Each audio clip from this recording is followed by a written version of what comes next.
Assalamualaikum warahmatullahi wabarakatuh. Selamat sore, Ibu dosen penguji sekalian. Waalaikumsalam warahmatullahi Waalaikumsalam wabarakatuh. warahmatullahi wabarakatuh dan selamat sore. Ya, baik Ibu. Saya Rutnaumi Ester Sitompul, mahasiswa Teknik Informatika dengan NIM F551230057. Izinkan saya hari ini untuk memaparkan usulan penelitian saya yang berjudul pengaruh adanya penggunaan AI Code Assistant terhadap kualitas kode dan logika mahasiswa. Ya, kita semua tahu bahwa di era industri 5.0, AI telah merevolusi cara kita bekerja. Namun bagi kita di teknik informatika, teknologi ini seperti pedang bermata dua, di mana di satu sisi AI itu mempercepat coding, namun di sisi lain ia memicu risiko ketergantungan kognitif yang serius, terutama bagi mahasiswa yang cenderung melakukan blind acceptance atau menerima solusi AI tanpa validasi logika murni, atau yang sering kita lihat di lapangan, yaitu copy-paste kode dari AI. Nah, kemudian masalah utamanya yaitu comprehension performance gap. Fenomena inilah yang disebut sebagai comprehension performance gap, atau singkatnya kinerjanya tinggi, aplikasi bisa jalan karena dibantu oleh AI, namun pemahamannya rendah. Nah, mahasiswa ini seringkali merasa sudah kompeten, merasa sudah baik, bagus, hanya karena kodenya ini berhasil dijalankan atau berhasil dieksekusi alur algoritmik di dalam seperti apa. Nah, inilah yang tanda kutip ilusi kompetensi yang ingin saya teliti. Ya, untuk fokus penelitian sendiri dan juga tujuan penelitiannya, saya membagi menjadi 3 variabel utama, yaitu pertama, mengukur intensitas penggunaan AI sehari-hari. Kemudian yang kedua, melakukan audit teknis terhadap kualitas kode yang dihasilkan. Dan yang terakhir, menganalisis dampaknya terhadap retensi atau daya ingat logika pemrograman mahasiswa. Kemudian, mengapa relevan bagi teknik informatika? Ya, mungkin muncul pertanyaan, mengapa topik evaluasi ini penting bagi mahasiswa teknik informatika? Jawabannya adalah karena penelitian ini berada di payung empirical software engineering. Ya, fokus saya pada bukan hanya sekedar terhadap kepuasan pengguna, melainkan pada kesehatan sistem. Kita perlu memitigasi risiko technical debt atau utang teknis yang muncul akibat kode generatif AI yang tidak terstandarisasi. Kemudian di slide berikutnya, yaitu standar kualitas ISO IEC 25010 sebagai pijakan teknis, saya menggunakan standar internasional ISO IEC 25010.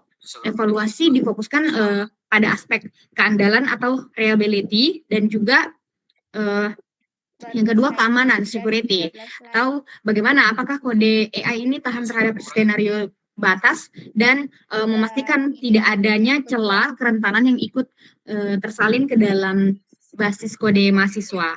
Ya, kemudian di slide ke-7 ada state of the art atau posisi penelitian saya.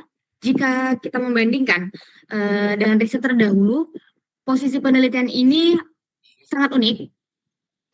Riset lain umumnya itu hanya mengukur persepsi lewat kuesioner, sedangkan penelitian ini secara berani beralih ke pengujian artefak kode nyata dan tes logika mandiri untuk memberikan data yang lebih objektif bagi disiplin rekayasa sistem lanjutan atau RSL sesuai bidang saya.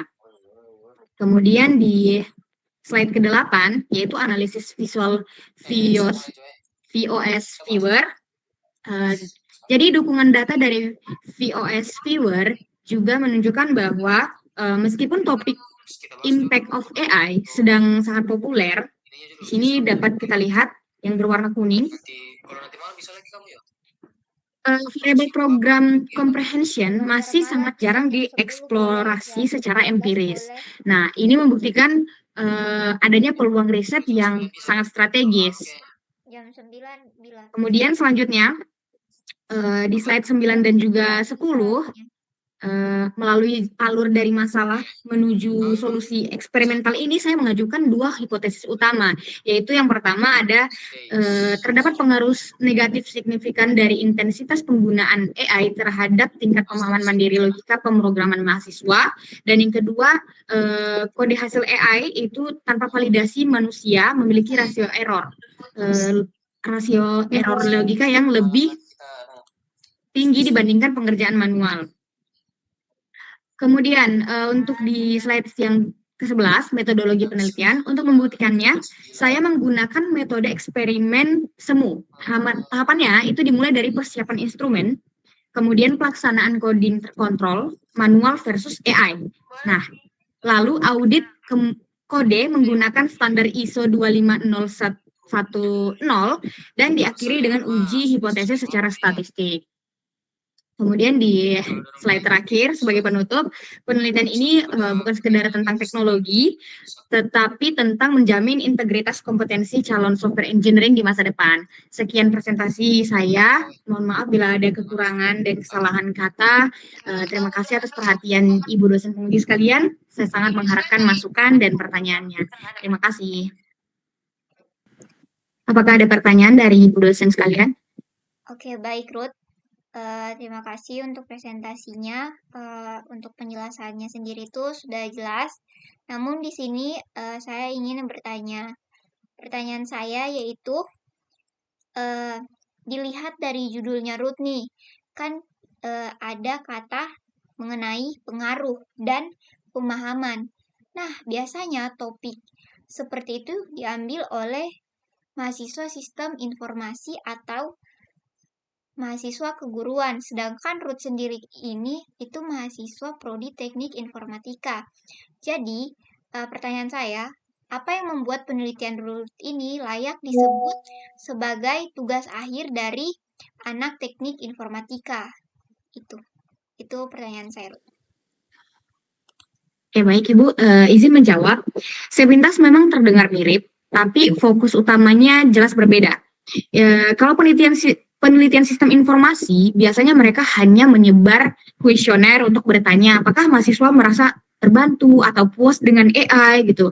Nah, sedangkan di penelitian saya tidak hanya menanyakan perasaan mereka atau bagaimana pengalaman mereka menggunakan AI, tetapi saya langsung membedah dan menguji hasil kodenya, memeriksa apakah sebuah kode itu banyak errornya, rentan dibobol, dan efisien atau tidak, adalah murni pekerjaan orang teknik informatika atau seperti apa. Demikian, Ibu. Oke, baik Ruth. Untuk jawabannya cukup jelas, terima kasih ya. Sama-sama Ibu, mungkin dari dosen yang lain. Oke, Ruth. Saya mau bertanya, Ruth. Nah, tadi kan di latar belakangnya, kalau tidak salah, itu Ruth ada nyinggung tentang comprehension performance gap. Nah, coba jelaskan pakai bahasa yang sederhana, Ruth. Apa maksudnya fenomena itu? Dan kenapa itu bisa berbahaya? Itu saya sih. Bisa jelaskan, Ruth? Ya baik, Ibu, izin menjawab. Sederhananya begini, Bu. Aplikasinya ini kan bisa jalan lancar tanpa error di layar komputer ya, atau kinerjanya tinggi gitulah. Nah, tapi ketika mahasiswanya ditanya, coba jelaskan bagaimana baris kode ini bekerja. Atau misalnya ketika kita praktikum sebagai asdos, pengalaman saya sebelumnya, nah itu kalau misalnya mereka diberikan tugas, kita pasti minta mereka untuk jelaskan kembali. Nah, kebanyakan mereka kebingungan dan tidak bisa menjawab, atau pemahamannya mungkin ada yang rendah tapi ya tidak semua gitu. Nah, ini berbahaya karena mereka seolah-olah terlihat pintar coding padahal sebenarnya tidak paham pondasi dasarnya seperti apa. Demikian secara sederhananya itu. Oke, terima kasih Ruth untuk penjelasannya. Mungkin dari dosen lain? Oke, baik Ruth. Terima kasih untuk presentasinya ya Ruth ya. Oke, jadi saya mau bertanya, pada hipotesisnya Ruth yang pertama tuh, Ruth kan menyatakan nih bahwa intensitas penggunaan AI itu saat ini tinggi ya. Itu akan menurunkan pemahaman logika manusia. Benar tidak, Ruth? Nanti untuk tampilan ini kemarin saya Iya, bisa Ibu. jadi Oke, baik. Jadi pertanyaan saya ini, bagaimana sih caranya Ruth mengukur kata intensitas itu sendiri? saya mau Nah, apakah sekedar bertanya berapa jam sehari nanti dia nih atau aplikasinya seperti ini. ketika buka ChatGPT? Karena Nah, kemarin jadi itu kan kita tanya dengan bagaimana personel sih itu Ruth untuk mengukur kata intensitas di pengaturan dokumen kuesioner dan ini? lain-lain, dan juga untuk menilai apakah orang ini dia memang Sekali lagi terima kasih, Ibu. diverifikasi Izin untuk bisa menjawab. lanjut ke psikolog atau tidak. Untuk mengukur intensitas Ini SS ulang tuh lewat nanti. hitungan jam saja, saya rasa itu tidak cukup. Nah, kalian Tidak SS cukup ulang lah. akurat, Bu. Supaya Jadi semua namanya bisa kalian ada. jadi mahasiswa mungkin membuka ChatGPT berjam-jam nanti, hanya untuk mencari selanjutnya, teori atau kemudian membaca untuk produknya sejarah kita ini, komputer gitu. kita Kan lebih fokuskan untuk ke menyalin kode. Nah, oleh karena itu aplikasi konsultasi kuesioner saya ini untuk tidak hanya psikolog menanyakan durasi yang waktu. memang mereka Oke, Bu. punya pekerjaan itu untuk konsultasinya itu yang pribadi punya, tidak banyak jadi tambah. seperti itu Jadi ya. Oke, baik. biasa Cukup ada sih, Ruth. Dari saya, mungkin ada dosen lain yang mau bertanya. Terima kasih ya, Ruth, atas jawabannya. semua yang akur.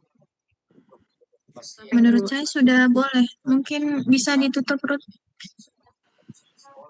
Baik, Ibu dosen sekalian, sekali lagi saya ucapkan banyak terima kasih untuk perhatian dan waktunya pada presentasi seminar proposal pada hari ini.